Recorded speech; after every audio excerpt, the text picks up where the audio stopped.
معزز ذیشان، معزز اہل میزان اور حاضرین کرام، السلام علیکم۔ درد دل کے واسطے پیدا کیا انسان کو، ورنہ طاعت کے لیے کچھ کم نہ تھے کرو بیاں۔ آپ صلی اللہ علیہ وسلم کا ارشاد ہے، خیر الناس من ینفع الناس، لوگوں میں سب سے اچھا وہ ہے جو لوگوں کو نفع اور فائدہ پہنچائے۔ خدمت خلق اور اسلام اس موضوع پر لب کشائی کرنے کی جسارت کر رہا ہوں۔ یاد کیجئے حضرات، امر الہی کے وقت حضرت خدیجہ رضی اللہ عنہا نے کیا فرمایا تھا؟ اللہ کی قسم، اللہ آپ کو کبھی رسوا نہیں کرے گا۔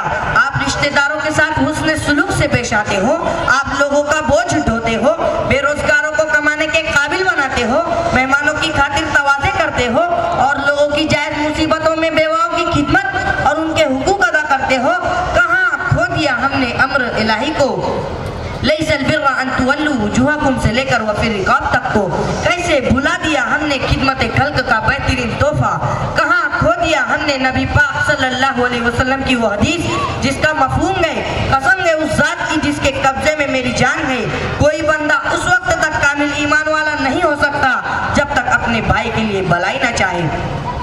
اور مولانا رومی کہتے ہیں کہ خدا تک پہنچنے کے بہت سے راستے ہیں، مگر میں نے خدا کا پسند ترین راستہ مخلوق سے محبت کو چنا۔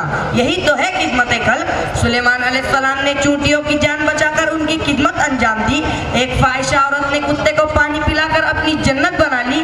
کیا ہمیں یاد ہے فَأَمَّا الْيَتِيمَ فَلَا تَقْهَرْ کہ پس یتیم پر سختی نہ کرو بلکہ حسن سلوک سے پیش آؤ، اور وَأَمَّا السَّائِلَ فَلَا تَنْهَرْ اور سائل کو مت جھڑکو اور محروم کی خبر گیری کرو۔ یہی تو ہے خدمت خلق۔ اسلام کیا ہے؟ ان الدین عند اللہ الاسلام، بے شک دین اللہ کے نزدیک صرف اسلام ہے، یعنی اپنے آپ کو اللہ کے تابع کرنا۔ حضرت جبریل علیہ السلام نے آپ صلی اللہ علیہ وسلم سے پوچھا کہ اسلام کیا ہے؟ آپ صلی اللہ علیہ وسلم نے فرمایا، لا الہ الا اللہ کی گواہی، نماز، روزہ اور مالی وسعت ہے تو زکوٰۃ اور حج ادا کرنے کا نام اسلام ہے۔ اسلام وہ ہے جو زحمت سمجھی جانے والی لڑکیوں کو رحمت بنا دیا۔ اسلام وہ ہے جو مردوں کے ساتھ زندہ جلائی جانے والی عورتوں کے قدموں تلے جنت بنا دیا اور انہیں ماں کا درجہ عطا کیا۔ اسلام نے جاہل عربوں میں تہذیب و ثقافت کے نقلستان اگا دیے، اور اسلام وہ ہے جو مسلمان کو آپس میں بھائی بھائی بنا دیا، اور اسلام وہ ہے جو مخلوق کی خدمت کو خالق کی خدمت سے تعبیر کیا۔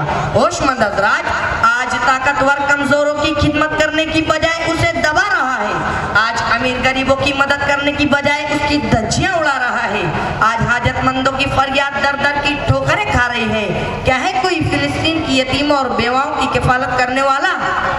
یاد رکھیے سامعین، کسی انسان کے دکھ درد کو بانٹنا حصول جنت ہے۔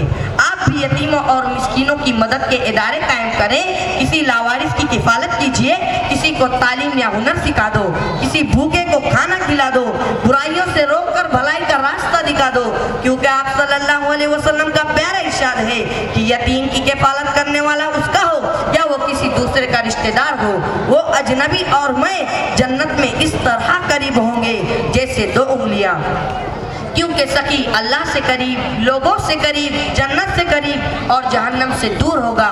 وکیل اللہ سے دور، لوگوں سے دور، جنت سے دور اور جہنم سے قریب ہوگا۔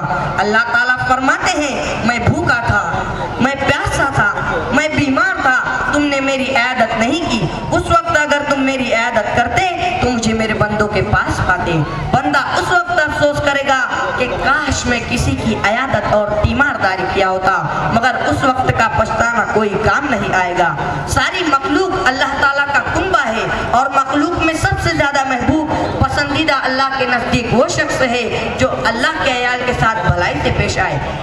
کون ہے جو اللہ کو بہترین کردیا ثنا دے؟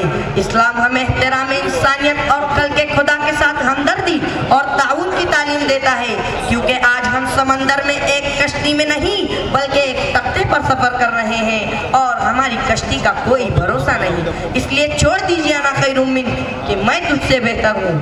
قدم قدم پر اجالے اتر کر آئیں گے، تیرے نصیب میں تارے اتر کر آئیں گے، تو گھر سے نکل بے سہاروں کی مدد کے لیے، تیری مدد کو فرشتے اتر کر آئیں گے۔ خدا حافظ۔ یہ آخری مقرر تھے۔ تمام مہمانان سے درخواست ہے کہ اس بچے کو انعام